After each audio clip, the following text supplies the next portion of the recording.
Hi everyone, this is Leanne and this is From the Heart. And today I have Sara back on my podcast. It's her third episode with me. And I asked her, because she's so good at answering my questions, I asked her if we could have a podcast on mothering intuitively. So we had, the first episode was on how to prep for your birth in an intuitive way. And so I just I want to know more, and I want to, because people always ask me questions and sometimes I just don't have the answer, and you're here to educate me, Sara. And yeah, it's great to have you on the podcast. People love it when you're on my podcast, and so yeah, it's so great to have you. So just to give you guys a bit of a background, Sara was my client with during her first pregnancy and her birth with Gigi. And I really love the way that Sara goes about making decisions in her life, from the small things to the big things. And I just know that, like, when I talked to her about, when I was a midwife, when I talked to her about like making decisions and if she wanted to or not, like, I really saw her process, and it was very anchored in intuition as well as knowledge, which to me, when you put them together, becomes wisdom. And so I really trust Sara's process in doing that. And so it makes me feel safe to have you on my podcast and talk about things in making decisions for your health, your baby's health, education, like anything that impacts the children, right? And so yeah, that's why I have you on the podcast. Yeah, there's so many decisions to be made, so definitely very important. Like you said, I am all about using knowledge but blending it with my intuition and what my gut is telling me, and my partner Dallas. So we definitely make decisions together all the time, but it's for sure a blend, like you said, and it's very key to keep that in mind. I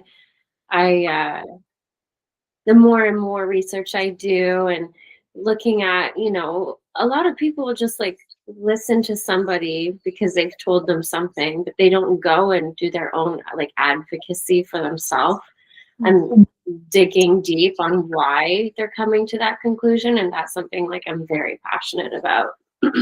Mm-hmm.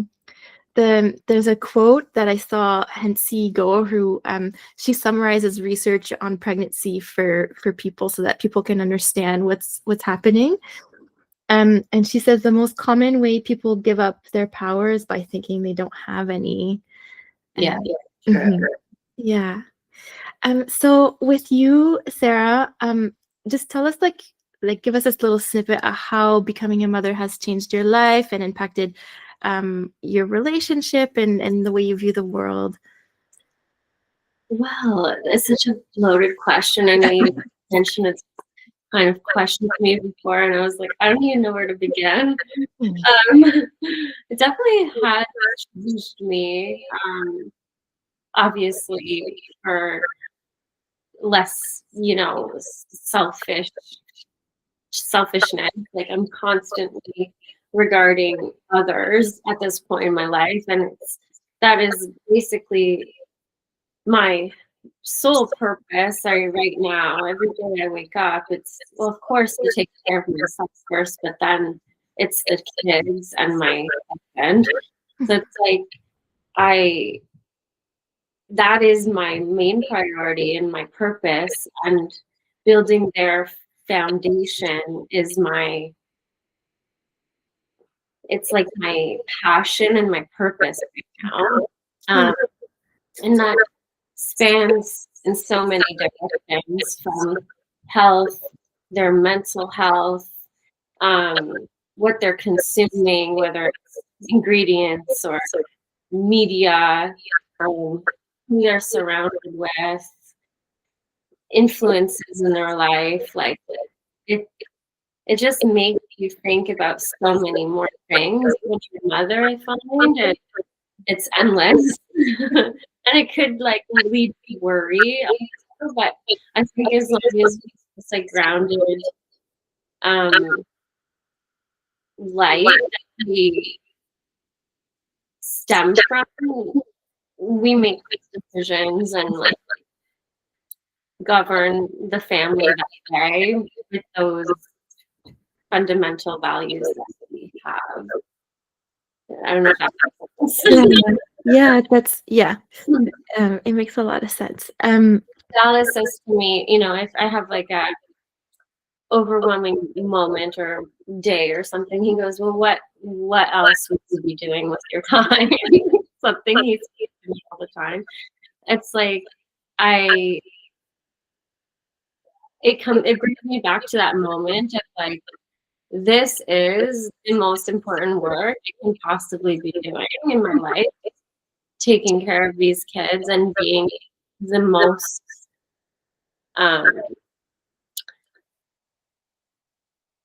intuitive, but also intentional about all of my moves that I make them.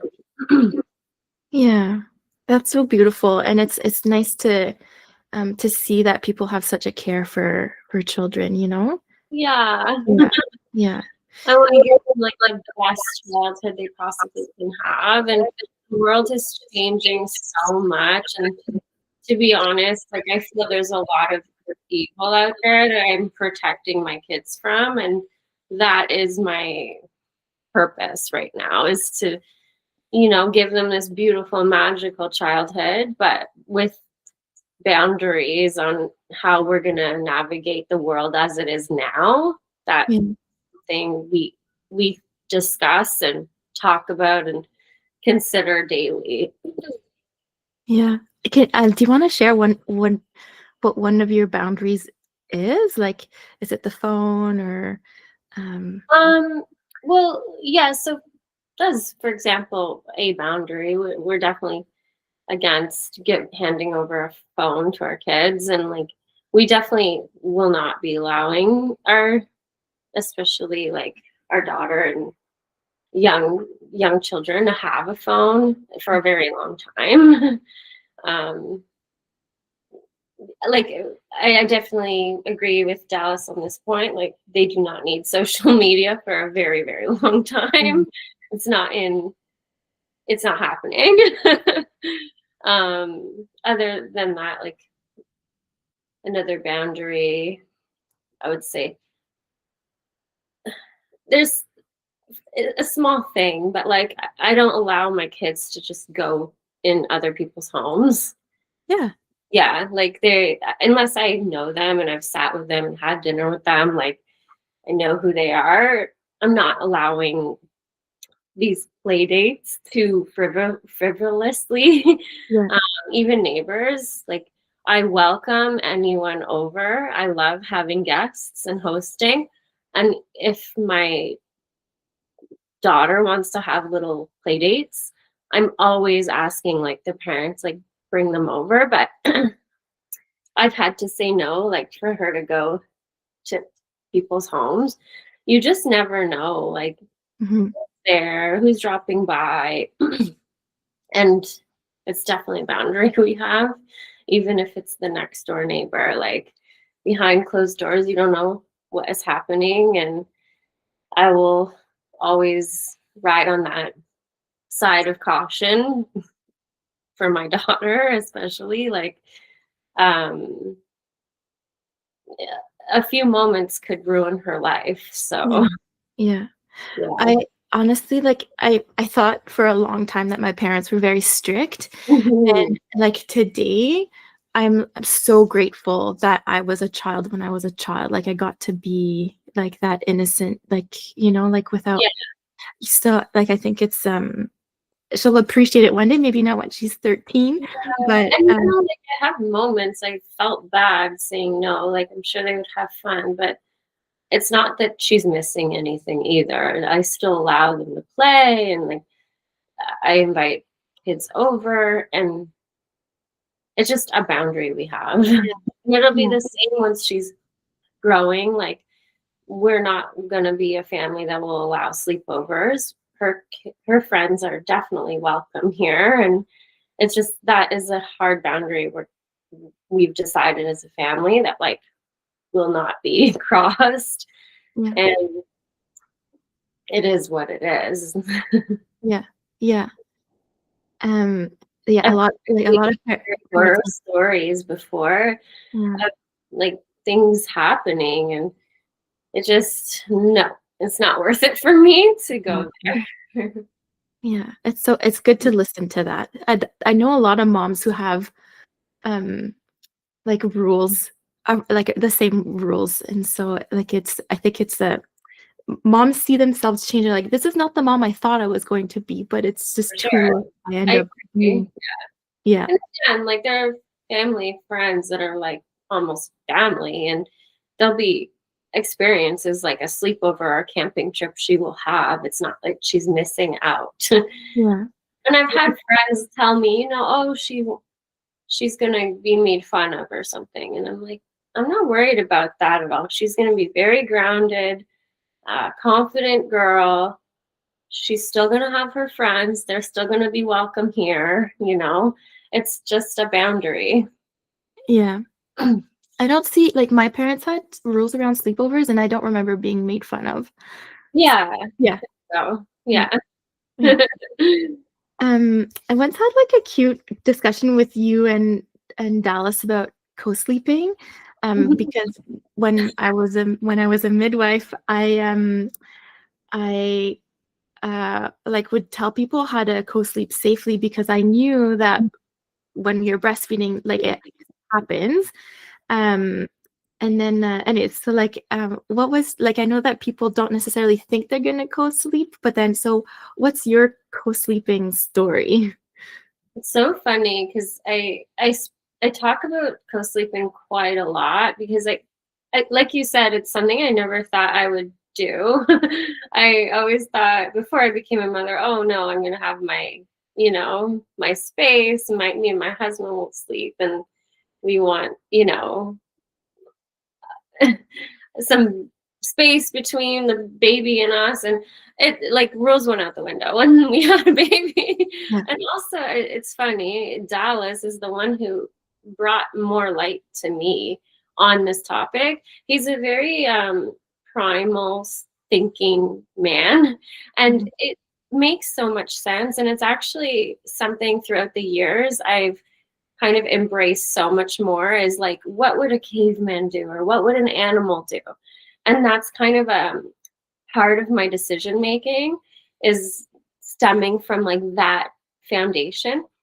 I find it very interesting. And he said to me, we were like maybe close to having the baby, and I, I'm like, well, how do you think the sleeping arrangement will be? And we just start talking through all these things, and he he said to me, like, babe, what would a animal in the jungle do? A lion in the jungle is not going to like put his little cub somewhere else in the jungle and go to sleep somewhere else. And I'm like, oh my God, that's so right. Like, you will want the baby close to you for so many reasons, just to keep an eye and, um, protect. It's just that instinct. So I always find it interesting whenever I bring up the topic to mothers who maybe have not explored that idea, is what do you think a lion or a bear does out in nature? And then like it gets people's like minds turning. Um, for us, it was the best thing I've ever done on so many levels. Like I find that such a sacred, beautiful time. For one, I love that we're together, and like at the end of the day, it's so short lived. Their baby slash toddler years.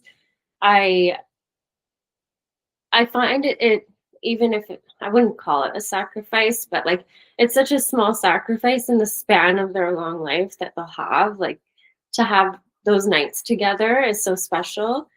Um I find it and Dallas and I have talked about this a lot, is we believe it will create a beautiful, strong foundation for them with security and confidence.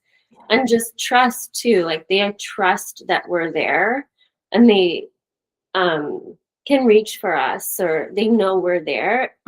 I feel like both my kids, because I have 2 kids, I have one more on the way right now, but they never have had to go like one night with wondering, where are we? Like, where are my parents? Or like a scared feeling, which I think is so good for them, for their mental well-being and just like their psyche.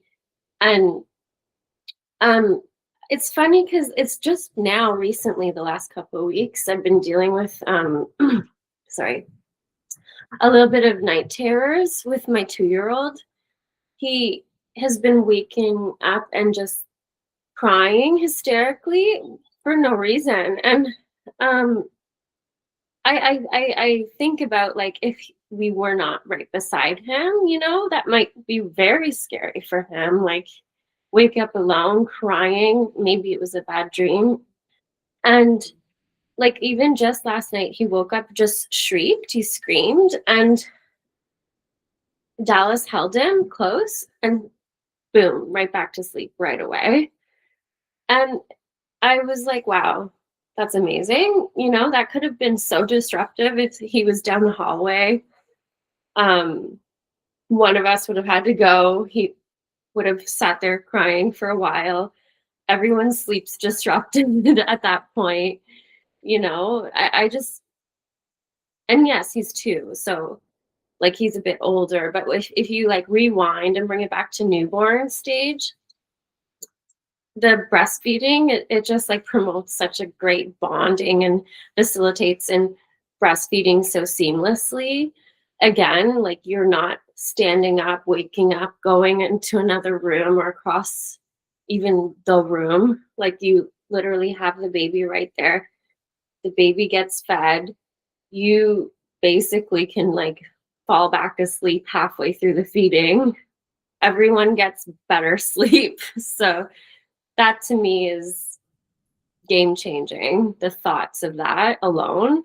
And I know it's exhausting, like newborn stage and breastfeeding, but I never felt purely exhaustion. I never felt that way. I swear, I don't know if it is from co-sleeping, but like, I was disrupted and woke up throughout the night and fed, but like, it was never so disruptive that like the next day I was a zombie. Right. Yeah, I don't know if that makes sense. Mhm. It's like a lot of women think that it will be exhausting, and maybe for some women it is Yeah, exhausting. everybody's Um, different. Maybe I yeah, deal with sleep deprivation a little like yeah. better, I but found that people it helped like immensely. Like, yeah. I imagine myself having to like walk down a hallway every time the baby wakes up, turn the light on, sit somewhere else. Like, it's so much more work than just roll over, feed, go back to sleep. Mhm. I find that most people's stories are of that. They're surprised by how effective and good co-sleeping feels. And that I was talking because I've been reading on co-sleeping this summer, like about research on it. And then like there was a dad who was sitting beside me who like I've like talked to before, and I know his children. And he's like, that's the best part of the night. So they're 4 and 5, these 2 boys. Mhm. And he's like, that's the best part of the night is when at 4 a.m. when they get out of their beds and they come and join us, And Yeah, so it's true. Like, so recently was dabbling and letting Gigi go to sleep in her room with Saint. Because we have a new baby coming, we're just experimenting, and then by like 1, 2, 3 in the morning, they like come back to us, which is fine. It's just giving them, like, they're together, they can cuddle, and then they can come back to us. It's kind of cute. We just started that like literally 2 weeks ago, and it's been a cute little process. But Yeah, I truly believe like the warmth of the mom or the dad, and then our breath even. I remember feeling like intuitively that my breath on the baby was calming the baby and just the warmth of me. And then I imagine the baby in a bassinet or a crib alone, not feeling the warmth of the mom, and like, oh yeah, I can't imagine. Poor little Soothing child. even for you to have your baby next to you. Yeah, and even like startle reflex, or like the baby moves and gets fussy for a second. I literally just put my hand on the chest and it's like calm. Like there's like a psycho spiritual connection that's happening, and I think it's so good for them, for sure.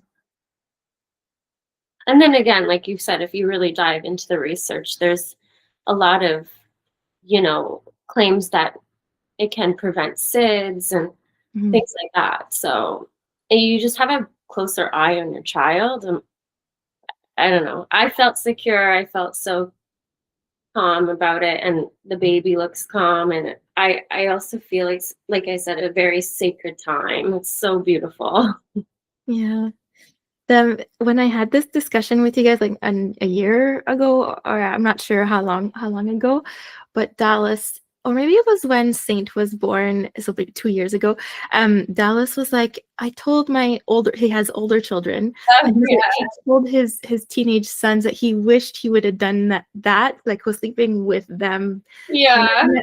I also think that that's really sweet for, like, when you learn a different parenting style and your kids are too old for it, if you just tell them that you wish you could have done something differently, it shows them how intentional you are, and that Oh, yeah. you had the information you had when you were parenting at a certain point, and then but like it just shows Mhm. your intention. I love, my mom did that a lot with me too, like telling me, yeah, and so like I just, They are much older. His two boys, 18 and going on 17. oh So yeah, big age gap.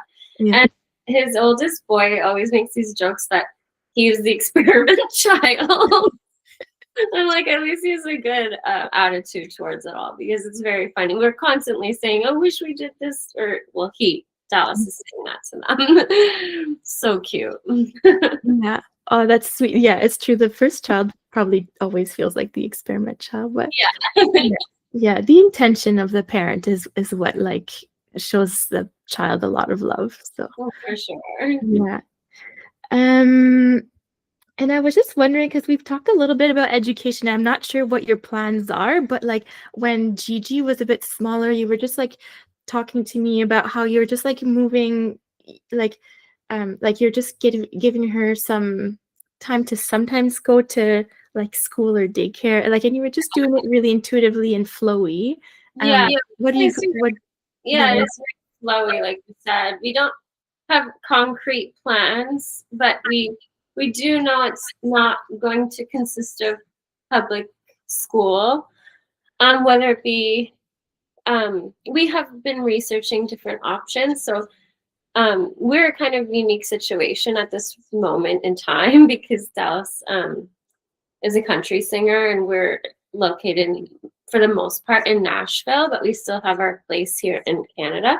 So we are back and forth. We're actually home in Canada right now for the birth of the third child.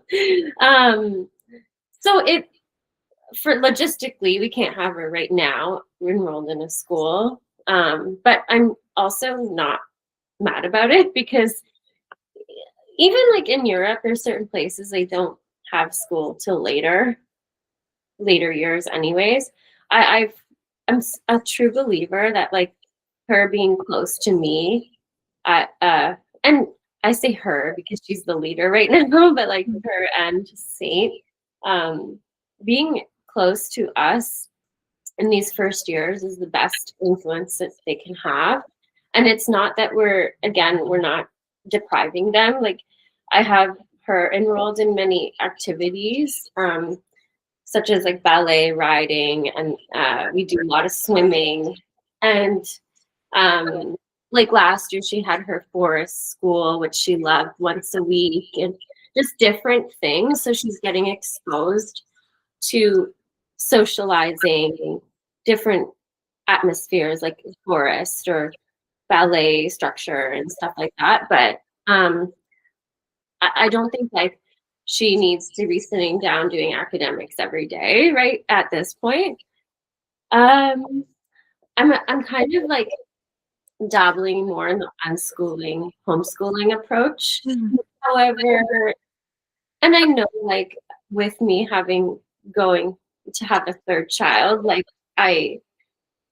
things will get really busy, so I'll have to have outside resources. We did find an amazing homeschool-based school in Nashville, so that's likely what it's going to look like. Maybe January this year. If not, it'll be September next year. But it's definitely an alternative approach to living. And so through the process of like researching different options for our kids, we're very selective on like vetting the educators and what we're teaching. We want to know like what their mindsets are, and I don't want my kids like being taught all this woke agenda that's being pushed, and especially in public schools today. So that's one thing that we're vetting when we're looking at schools and who's going to be teaching our children and what kind of other kids are there and stuff like that. Yeah, I like that I've had a podcast or two on gender dysphoria, and then I also have like a lot of concern around like the mental health aspect of like not just gender dysphoria, but like the idea of being a victim, and like I just I think that that's something we really need to like think about exposing our children to. And that's another thing. I think they learn so much at home. Like they can complain, and we can show them like taking it adversity and becoming like strong for it. Yeah. We're pretty strict with both of our children. He's not 2 years old, Saint, like having to like put his toys away and do stuff on his own. And if he's not listening, like there are slight repercussions. Like we know he's 2, but we kept him home and not go outside because he won't get dressed. So it's like little things like making them stronger slightly, like every day. For sure. We're all about not having a victim mentality. Yeah. And also like these boundaries, like people, I know that there's been like a view of like how discipline isn't good, but discipline doesn't mean you're being abusive to your children. It means that you're giving boundaries and you're putting them like the boundary is in like the safety zone. And then your child, as they grow, their safety zone grows, and then the rules change. Oh yeah, and they get more privileges that way. So like again, like I was saying, we live a lot of our time in Nashville, and we like in the city, so we go out for dinners and stuff, but we want our kids to be well behaved at a table. So like there are strict boundaries, and then if they're not, then we leave or we don't go. You know what I mean? So it doesn't have to be mean or harsh. It just like this is what we expect, and we want to enjoy our time at a nice dinner table, whether it's at home or out. Yeah. So we take those things pretty seriously. Like obviously at home is the practice runs all the time. It's never just a free for all. Yeah. And like my 4-year-old now, she's clearing our table. We started letting her clear our table, starting putting all the dishes in the dishwasher, stuff like that. Just giving them tasks, all these little things they can do. Yeah. And making them become strong, independent little people. Just a great foundation, I think. They feel purposeful when they have these little tasks. Yeah. To like complain too, but then we like have the discussion about being a team player and that this is part of it. And like I'll say to her, what have you seen mama do all morning? And then like if she's complaining about doing her dishes, and then she like starts to think and like sees, oh, okay. Right. Yeah. Yeah. That is part of education, I think. Yeah, for Yeah. sure. Mhm. Um, and then the other thing, this is the one where like I was like, oh, I really don't know anything about, but like so at the ages that they are, or even like when they're younger, like if they have a sick baby. And actually, if we could go even one step back, because this is a question that people have a lot. There's a lot of fears. We went through like COVID and, and there's a lot of fear in getting a baby sick with good reason because babies' lungs are small and immature and things like that. So what do you do to prevent? And then what do you do when like your baby is sick? So for prevention, it's part of my kind of purpose in my life is like constantly thinking about the health of my kids. Uh, we have a very, I would say, intense morning routine, and I believe it's giving them this beautiful foundation for their life. So I take it very serious, whether it's like my morning routine, but it also extends to my kids. And that includes a very mindful practice, but also um, very great nutrition, and then supplementation. So like I personally, I love supplements. I take a lot of supplements, and I also have extended that to my children. They also have a supplement regime, which I believe is amazing for their immunity, and especially like the colder months, like I kind of boost it more because they're not like in the sunlight every day outside grounding as much. So which is part of our morning routines every day, but I love adding in those extra essential minerals and supplements that they can have, including with their breakfast. That I'm not like just giving them cereal and toast every day. Like my kids have usually soft boiled eggs every single day, and then I change it up sometimes with the scramble or whatever. But then I make my own sourdough, and I do their pancakes, but add in like cottage cheese or ricotta for extra protein. And my kids are like starting their day with super amazing foundation. Well, and sorry, because I'm in that like toddler stage right now, but if we back it up to the baby, I feel like my supplementation and uh, my own nutrition extended to my infant because I breastfed. So I was very intentional about getting in like those great hydration, electrolytes, minerals. Like I take the fulvic minerals, and then omegas. Uh, a huge one for me and my family, especially the children, is cod liver oil, vitamin A. I feel like people I want to scream it from the rooftops to my friends. Like I'm constantly saying, give them cod liver oil like every single day. And you can get like healthy flavored ones. It doesn't have to be disgusting. My kids love it. They get excited for their cod liver oil every day. Vitamin A is a miracle for them and their brain development and their immunity. And I swear by it. And I was reading recently actually, like even if they're sick, giving cod liver oil is one thing that is like just so good for them during a fever or anything. Like it just boosts their immunity. It actually can bring down the fever slightly after taking it. So it's something that I don't really miss a day on. Yeah. for myself and for the kids. Okay. Yeah. I was thinking too, it's very, very good for pregnancy too. This whole pregnancy, I've taken it like every single day.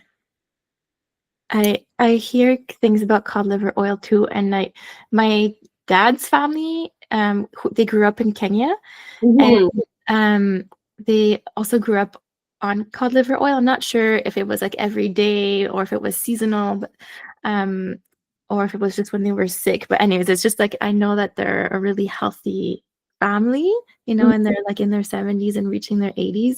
So yeah, it's like it's cool. And the other thing is like I have like there's a thing in me that's like I don't know about synthetic vitamin A, but this is not synthetic vitamin A, and we don't get vitamin A from anything but liver sources. Like Yeah. I know that people think that you can get it from eating beta carotene in carrots, but only like I think something like 3% of it converts to vitamin A. So you have to eat like pounds of Yeah. carrots.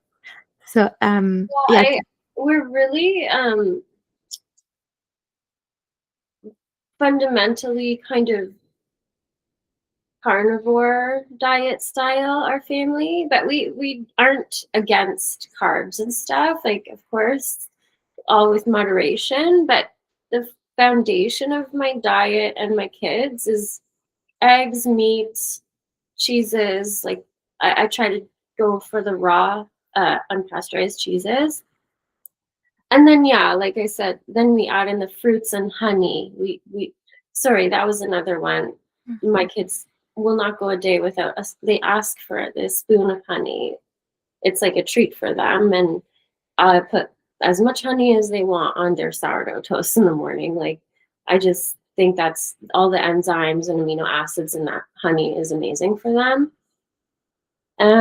Yeah, and like I drink fulvic minerals every day and also electrolytes, and my kids ask to drink my drinks, and they're constantly having that kind of stuff too, and I find that's very important. And it's just building that strong like metabolic foundation for them so that if they even do get sick, they have that foundation and strength in their body to fight it off. Mm. So then I'm not as worried about them getting sick because I know their body can do what it needs to do. And getting sick isn't bad. Like our bodies need to get sick and work and burn. So like a fever is the body's natural response to eliminate those toxins. So you don't want to like suppress that and be afraid of it so much. Yeah. Wait, okay, there's one thing you didn't mention vegetables, so I'm just wondering if you like. Well, vegetables we are not as we're not really like pushing vegetables down my kids' throats. Like we'll definitely have them out, and if they want to try them, they try them. But like we're not a big vegetable eating family, to be honest. We go through our phases. Like in the summer, I make a lot of salads. I love salad. It's fresh and crunchy and yummy in the summer. But like in the winter, and I like soups sometimes. Like I'll do butternut squash and carrot soups. I do tons of broths. I'll make broths with like the carrots and onions and bone marrow, and we drink that very religiously actually. But we're not pushing veggies down the kids' throats. Mm-hmm. They actually tend to not gravitate to them, and I'm kind of allowing them to be slightly intuitive eaters as well. Within reason again, like they still have to try what I put in front of them. Yeah. The other day I made prime rib and she was like, "No, I'm not eating it. Like, you're eating this." And then she like had a few bites and loved it. So I was like, "See." Yeah. That's really cool. There's happy because I never ate like this when I was a little girl. Yeah, no, it's kind of like I'm like thinking about this diet and I'm like, this sounds really good. Like I want to come and live it at your place and be your child. It's one of my passions too, is like cooking for the family and having like the ability to embrace that right now in this stage of life. Like I'm not working. And I was just gonna ask too, because I'm like, wow, it's possible for people who yeah, are working full I know time.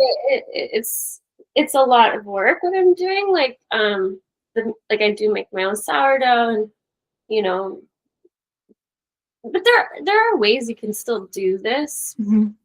while working. Like it would just require a little more meal prep on Sundays and stuff. Like I was watching these like videos about making your scramble little egg muffins like ahead of time for the morning, stuff like that. Like I would totally utilize that if I was a working mom right now.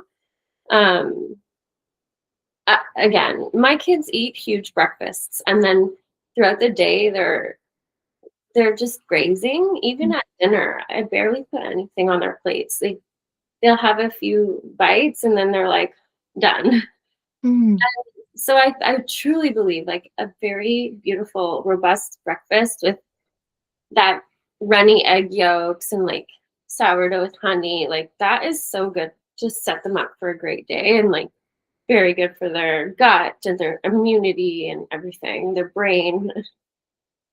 You can't underestimate that. And if that is built into your daily regime, you're setting them up for success. I swear by it. Yeah, that's so cool. I might have forgotten a question in there, but One thing I will just mention too, and I had it just written down because I didn't want to forget, is that we don't drink tap water. yeah. So we're very like hard, strict on that, and um, we won't let them drink fluorinated water at all.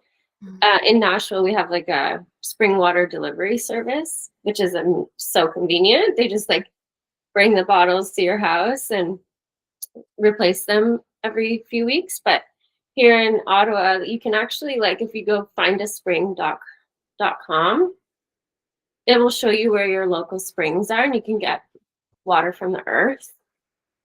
And that's the best way to do it. We definitely won't mess with tap water. That's too much. We don't need to go like deep into that right now, but like there's a lot of crap in your tap water, and I definitely don't want my kids drinking it. Yeah. So I personally like this, just my own thing about tap water is like all the, because it's recycled water, and all the medications that go medication through that. Yeah. and And fluoride, and then it's like depleted from all of the minerals that you actually want from the earth. So it's it's not actually hydrating your body. yeah. Yeah. Yeah. I like what everyone who drinks spring water, even if it's just sometimes, like when they fill up their bottle with the spring water that is available a bit outside of Ottawa, like everyone's always like, I want water. Oh, it So tastes so we feel good. it, right? Yeah.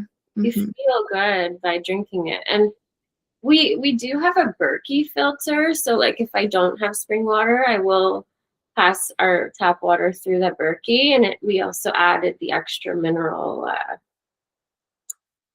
filters in there. Yeah. And that's also why like I do buy fulvic minerals and different electrolytes to have throughout the day, Mm. because like we're not getting that like mineral rich water that ancestrally like that we used to have. So you kind of have to, well, in my opinion, like figure out ways to mimic that now. Yeah. Um, another question that I had for you was when your babies are sick, have you ever given them like Tylenol or like any like thing like that? No, like I've never had to reach for anything like that. I'm actually like very against it to begin with. But all of my kind of little hacks and remedies that I have in my back pocket have worked, thank God, so far. And again, aside from just all of those things we've talked about at the foundation, I try to like govern my days with is like keeping them super metabolically strong. I have like a strong belief, even for example, like we hear about skin to skin for infants so much, but I still believe my 40-year-old can benefit from skin to skin. She had like a slight fever this summer at one point, and Dallas slept with her like right up against him, skin to skin, and it was within hours her fever was gone. Yeah. Like that alone is a huge um method that we use is skin to skin right away if they're feeling run down at night. And a few other things like we do steam showers. So like I know when the kids get really snotty and nasty, we literally just get in the shower with them, put some eucalyptus or like balsam fir essential oil, like something grounding and potent to like get their nasal passages open. And I just like bring it's gross, but like I just like get the snot out, and I swear they just like feel better after a steam shower or something. Like I don't know if moms go for that because it's maybe slightly inconvenient. Like I've had nights we've done like 2 or 3 steam showers through the night for our baby because like I couldn't breathe, but it works. And it like I said, it's a little more work, but it's just so relieving for them. And then other things that we will add in is like electrolytes, putting some healthy electrolytes into the water that are flavorful, make the kids drink way more that way because they like taste good. And then elderberry syrup is something, even at this point, like in the fall months, I'll start every morning. That's part of their supplement regime is like having a spoon of elderberry syrup. Just like keep that immunity up. But then again, it's something we will like give Gigi if she's having a cough. That's something we'll reach for. And it's not something you have to worry about like overdosing on. Yeah. You can like give it throughout the day or throughout the night with, and again, honey. Honey is our like medicine at our house. Yeah. I was just thinking when you were talking about the showers, I'm like, that's what I always want to do when I have a cold. Yeah. And then the other thing is you were saying how it's good to have a cold. I really do believe it is healthy for us to have a cold because during that time, during COVID, when I was working, if I had any sort of symptom, I would not be able to work. And when you're self-employed, that's like sick time is just not something that you do. And then also just like giving the workload to your colleagues that are burnt out too. Like it's just, to me, that was like no. So I like was not sick. I refused that I had any symptoms. I think mentally I told myself I was not going to get sick. But when that changed, like when we were allowed to get sick again, I got really sick. I was like in bed, and like the way that colds feel to me now are different. So like because I went through that, like I do think that it's healthy to it's your body telling you like slow down. And again, your body needs to work those systems. I truly believe that. So getting sick isn't the end of the world, but we just need to support our like systems functions so that they can get to work and do the job they need to do. I truly believe. Mm-hmm.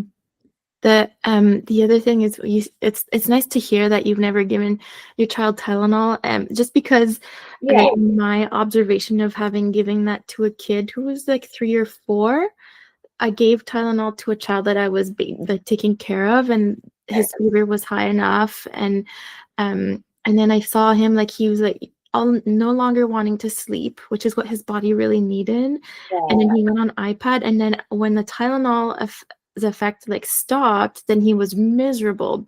And so, but what he should have, like what he needed before, like at the when I was giving him the Tylenol was rest, and then he would have felt better later, or more restful, or same with us as adults. Yeah. You're just masking like the symptom, and then you're getting hit with it again with a ton of stress. Yeah, by not listening to your body and what it needs. So then it's like a bigger crash at the end. It's like wreaking havoc internally on your body. And I do find it interesting because, like, and to each their own, you know, however you want to manage your household and your children, your prerogative. But like, I've heard other moms, oh, I got to Tylenol, this or that. Thinking in my head, I've never had an opportunity where I've needed or thought I needed to reach for that ever. And she's pushed for 5 years and 2. And I'm like, it just makes me think, like, I understand it's uncomfortable to see your kid uncomfortable, but it's something to happen too. We live in a culture, like, just, you know, attending births for so long, we live in a culture where we're uncomfortable with discomfort, like seeing someone else uncomfortable, because labor isn't comfortable for the majority of people. That, like, everyone has different experiences, but, like, you know, like a birth is like such a beautiful time because you're having a baby, and we forget that in the labor, like when we're hearing another person in another room, we forget that she's she's so like she's in a great time of her life, and she's just about to have her baby, you know. And it's the same when we see our kids. It's just such a simple blip in time, all that uncomfort. As I was talking about that just the other day, it's like, just, you know, it's like I relate to birth as like you're going through reps in a workout. So just like those contractions that are coming, embrace them, get through them, breathe through them, because then you're gonna have another break. And it'll just keep going like that until the baby comes. So it's like, it's momentary, like it's not going to last forever. And if you keep that in your mind, give you motivation at least to like really, you can get through it.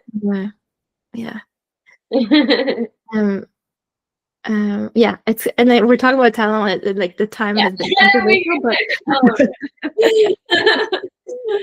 but like personally, like the side effects of Tylenol on me make me, like, I don't like them. My vision goes blurry, and it's really nice to hear that there are moms who have gone through the toddler stages and haven't given that to their child. And the information that we get through research, through my perspective, is just that we're adding information that we didn't know so that we can make better decisions. You know, and then people sometimes do things intuitively and never use Tylenol, and then maybe in 10 years we'd be like, whoa, like, I'm happy I listened to my intuition and I figured other ways to do things, you know? Yeah, I've never, like I said, I've never had that feeling like I needed to reach for it. But I have, you know, seen and read a little bit more about like homeopathy remedies, which are very interesting too. I don't know enough about them, to be honest, but like if it was a case that like it was unbearable to see, you know, how uncomfortable my child was, I would totally recommend and like look more deeper into some homeopathy remedies, and again, like other herbal remedies like elderberry, way before I would even touch a bottle of Tylenol. Yeah. And it's, I was actually reading more about Tylenol. I mean, I think a lot of people have been recently. Mhm. But one great little tidbit of advice for somebody who frequents a pediatrician's office with their kids is, have that conversation with your pediatrician. Ask how they will navigate that topic of Tylenol. Because again, you don't want it to be like at an emergency situation when the pediatrician's like, here's some Tylenol, just use that. Like, you want to have that conversation perhaps before you get there, that you're not comfortable and you don't want to use that. So hopefully they can help you come to a better option. Again, I don't know, like a lot Yeah. of pediatricians are more medical, and the Western way is Tylenol. So Mhm. it's something I think you have to advocate for yourself and your family more. But it was something I read recently, is like, it's a great topic to bring up with your pediatrician. Um, if that's who you are, if you make decisions with your pediatrician. Yeah. Yeah. I really see that people should use their care provider as like a source of information. Yeah. And there could be multiple sources of information. Some other people might want to ask a naturopath so that you can expand on like what else you can do. But like that's how I'm seeing, and that's how I'm using the healthcare system. Oh yeah. Um, There's yeah. so many people in your community, if you really like look and reach out, that can be resources to help you navigating, alternative options for your kids, for sure. Yeah. Yeah. And and then let's go a little bit more controversial. Yeah. Um, um, like, so how did you manage the decisions around vaccinations for your children, and what did you do, if you want to share that?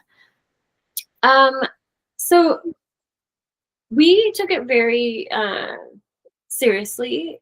It's something we started researching well before I gave birth for my first child.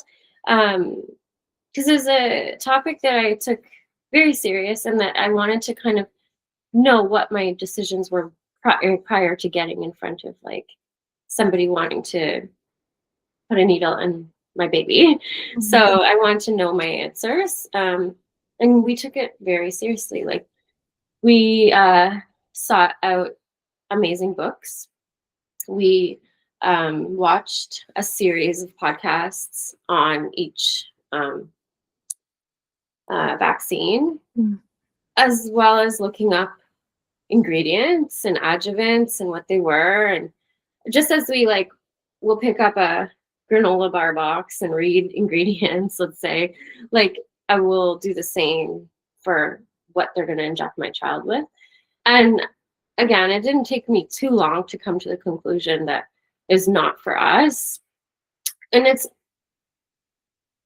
because of like many different aspects of it, but like um hugely ingredients wise, it's just something I was not comfortable injecting into my kids. Secondly, the risks for the vaccines and their adverse effects did not outweigh like the reward in our opinions. And statistically, most of these diseases that they're vaccinating for the children, like, statistically, your chances of not getting them here in Canada, in this Western world we live in, it it are in your favor. So like, we, for example, I read just the other day, like, one person in the last 100 years has died from measles. It's like, I'm not going to vaccinate my kid for something that one person in 100 years will die from. I would rather give them that robust foundation for their body to be able to fight off a disease such as that. Um, there are endless reasons why we decided, really. against vaccination. There's black box warnings. There's many studies shown like vaccinated, for example, a study with a vaccinated versus unvaccinated study, and all of the other myriad of health adverse health effects that it had on those children that were vaccinated versus the unvaccinated population. Not just autism, but like cancers and asthma and other allergies and gut issues, other neurodevelopmental disorders. So there's just so many risks I find that I was not comfortable with. And I do believe it's, again, a topic that a lot of mothers don't dive deep enough. And I just love to kind of like bring it up to friends and people I love and care about. Like, again, it's everyone's decision, and whatever they decide, it's really up to them. But like, this is something I'm very passionate about. And I truly believe that, at least for your kid, do the research, because you can't just listen to somebody who's in a white coat telling you this is safe and just listen and believe it. It's not gospel. Like, you need to do your own research and see what you are comfortable with. Yeah. I'm so passionate about that, and I have so many resources. Like, if friends reach out and ask, like, oh, what do you recommend to like learn more about this? I literally have like a list here. Start with this. Yeah. Maybe we could add some of those to the resources. Like personally, and I'm not allowed to share, unfortunately, but personally, I do know that there are some side effects to vaccines. But I'm not someone who did the research because I don't have kids, and so I'm very like I'm just like I just kind of I'm unbiased basically. Yeah. And even if a mom wanted to give like all the vaccines to her child, and depending on the child, it's herself or himself, like there's different reasons why we might do something different with another child, but I think it's important for us to start making decisions from like, I'm very comfortable with this, rather than like giving it away to like someone else telling you what to do for your child's health and your own health too. It gives you confidence. You're like, I'm gonna get this, or I'm not going to get this. Just it's so interesting, like in the States right now, and we hear about it so much more because we're in Nashville, and I see more news in the States. You're not seeing it as much here, but it's huge right now. They're doing a lot of vaccine research to update things, and they're changing laws like now as we speak, and those are not being changed here. So even that alone is like, well, what we should think about that should make you wonder certain things. Like, they're not recommending the MMR vaccine until, I don't know if it was 4 or 2 years old. I believe it might have been 4 years old. And but that has not been reflected at all here. So it's just interesting. It's like, well, and I understand, like, there are very pro-vax people, great, but like, then what do you suggest about that if this CDC is changing rules and the states are adapting these new changes, but we're not? Yeah. And sorry, not that I'm supportive of even that. It's just an example of like, let's think outside of the box and use our brains to make these decisions, instead of just go to the doctors and let them start injecting my kid. Like, you don't even know. Some of my friends, they don't know what was just injected. Oh, yeah. Like, people just trust your doctor. Like, are you meaning like they don't even know what vaccine they no, like, I swear, there's people I've talked to, like, they don't even have a clue which one was just injected. It's just, oh, they're in for their shots. So what shot? I don't know, they're 2-month shot. And Yeah. it's like, oh my God. I have friends who are really intimidated by the healthcare provider, and I just wish that people would know that, like, you don't have to be like that, and that, like, they actually would really want to inform you and educate you on what's happening. And, like, I actually think that, like, I know that that I was a midwife, and so, but, like, I would wanna see the vial. Like, if I chose to vaccinate, I would wanna see the vial and make Oh sure, because yeah, in because 100%. I will say that, like, there are medication errors at times, and, like, Oh yeah. if I was to bring my kid, I would really want, or even to like, just myself, to for a vaccine, I would really love to see, like, the vial. And so, like, what is it that makes you comfortable, to give or to not give, like, what is it for you? And, And you can take it again, with ease. on another like spectrum, there's, you know, I know people who have delayed vaccinations, which I'm all for. I'm like, if you're not going to not vaccinate, please delay them or space them out like way more, or even better, asking your pediatrician to separate them. Like instead of a cocktail vaccine, say you don't want the measles part, ask for the rubella or whatever. Like, I'm just throwing things out there, but like, I, there are other ways you can do it without being anti-vax. I think people don't know that part too. And I think it is so important. Like, I've actually told friends this too. I'm like, just wait, just wait. Like, you don't have to go at 2 months. Like, you don't have to go at 6, 7, 8 months. Like, just wait.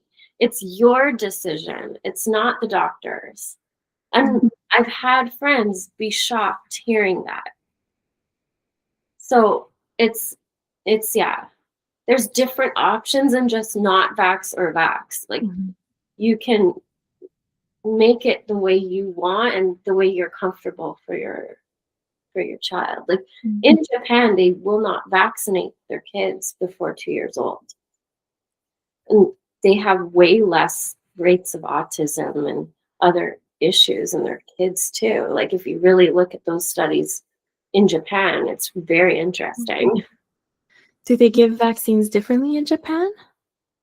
I don't know, like, to the depth of it, to be honest. Like, I've just read the wave tops about it, and I just found that very interesting, that even just that alone, that they don't vaccinate babies until 2. Interesting. Yeah. Those are all things that I would want to look at, just so I can make that decision. Yeah, and it's With just confidence. kind of shows me, like, okay, if you are a mom that really believes in vaccines and want to do that, like, wait. What does it hurt to wait? It's true that, like, the 2-month mark is actually, like, the earliest you can give a vaccine to the child. I forget which one it is that they give at 2 months, but it's the earliest cutoff. And the other thing, the reason why there's like a schedule and why they pack them all together, is because of the rate of, like, there are people who just don't show up for their appointments, and it's to get as much much as you can in. But if you can have a discussion with your care provider, I'm not sure, like, how available those vaccines that are all separated are, but if they are, They're not very available, but I'm sure there's a way. Like, I did ask about it once because I was curious, and yeah, I mean, like I said, I'm sure you could go to a compounding pharmacy and ask for it. Like, you just have to figure it out.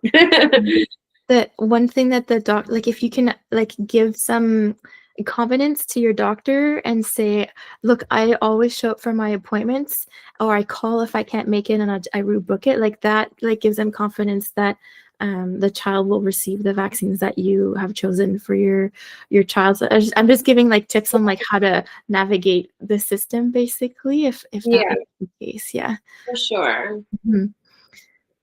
It's just, it is wild. Like, I do believe there's quite a lot of coercion within these pediatricians' offices. So you do have to be careful. And again, it's just something to educate yourself on and really like stand your ground. Like, it's another kind of like primal example of a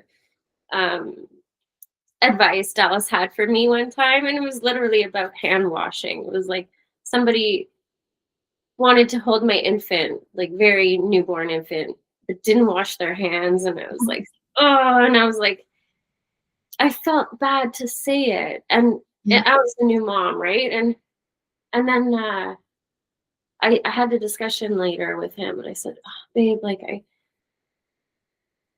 it made me so uncomfortable. Like, why don't people just wash their hands? I don't have to say it. I don't want to like say it every time. I feel bad. And he's like, do you think a mama bear in the forest and the little baby bear, if somebody came in between, do you think that mama bear is going to feel bad to rip its face off? And I was like, no, you're right. It's like almost like a metaphor of just whatever we have to do to protect our kids. Yeah. And it sometimes may be uncomfortable, but get over it. He's giving you permission to be a mom. Yeah. It was so like, I needed to hear it at that moment. Like, I needed to hear that because it's stuck in my brain later. It's like, it doesn't hurt. Oh, can you please just wash your hands first? Beautiful soap in the bathroom. Like, you know, I don't know.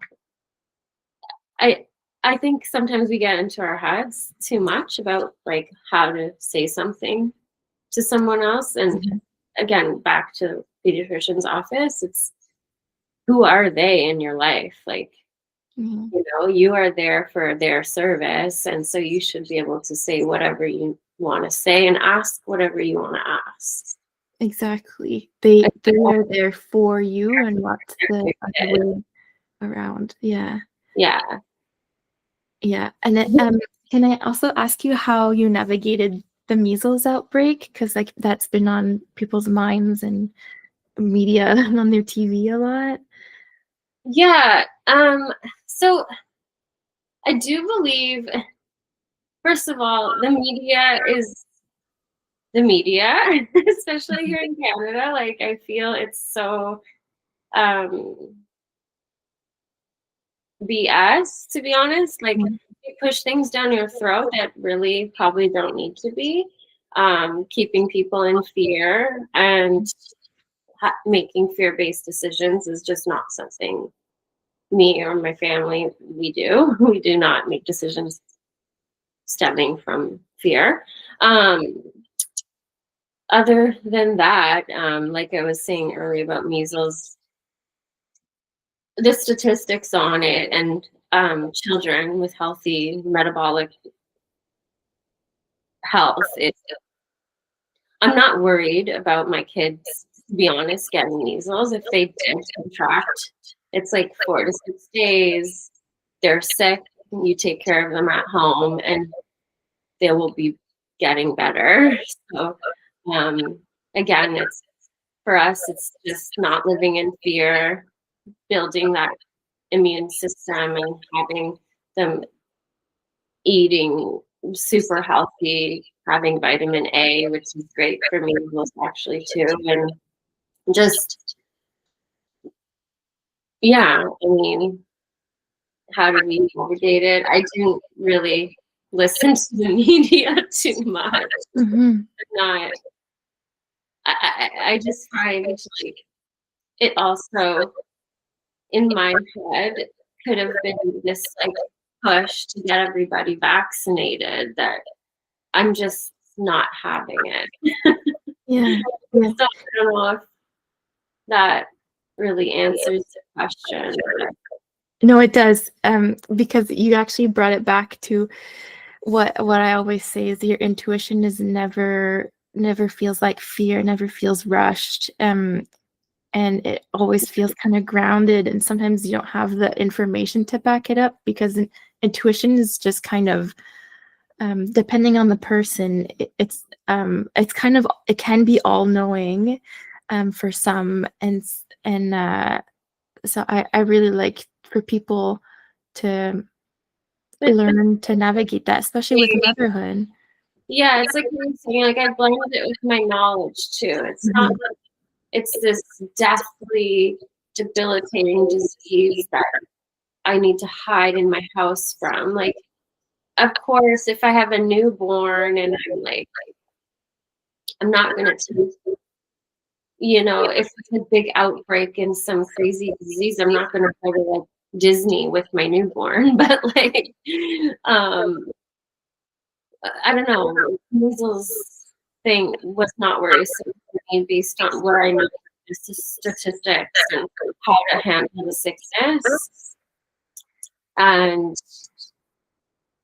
yeah, again, like bringing it back to the media, it's very, very rare that I trust mainstream media telling me what is happening.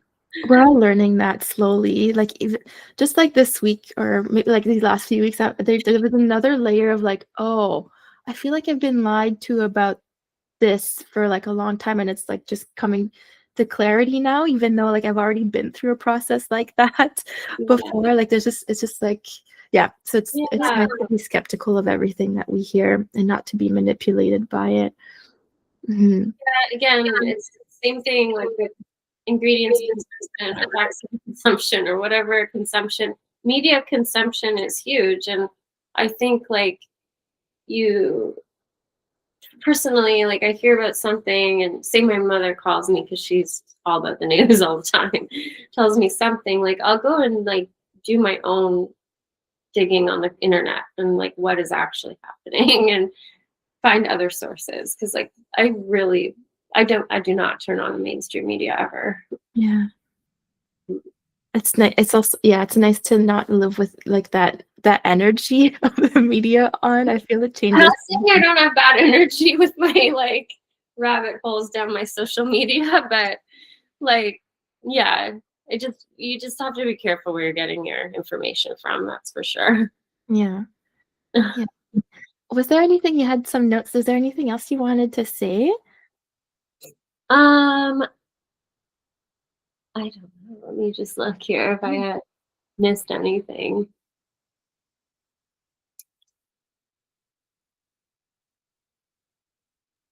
I don't think so. I think we covered like so much and more. Yeah, super. Yeah, like I'm really excited for this episode to be out. It'll be out like this weekend. Amazing. Yeah, and thank you so much, Sara. Yeah, like our birthing episode, which we did, because like I feel, because I'm in like toddler stage now, we like talked so much more about children's stuff, which is cute, because like last time we were talking so much more about like birthing and infant stuff. So it's growing with your kids. No, it's funny, but I'll be back in the infant stage in like 3 weeks. So yeah. I'm excited for that too. Oh, yeah. Well, congratulations on your baby, like your new one coming, and I hope it goes well. And I know it. I know it will go well. Yeah. So they think the third can be a little tricky. Is that true? Like, yeah. So like not that, like nothing is black and white, but the first one is usually the longest. Yeah. The second one is usually the shortest. And then the third one is like an in between. Okay. And so it's not that it's going to necessarily get shorter or anything, but it's usually an in between. But your pushing phase will just be as quick as what it was with your second. That was like with Saint, it was literally like the first push. Yeah. So like, yeah. So that's what it'll be. So just, I know your history. Yeah. I call when maybe a little earlier than some other people. Yeah, that's crazy. Yeah. It's exciting. Well, thank you so much. I love seeing your face. Yeah, me too. I love seeing you and talking to you and getting inspired by you. Yeah. Thank you. Yeah. Thank you for listening. Hey, bye guys.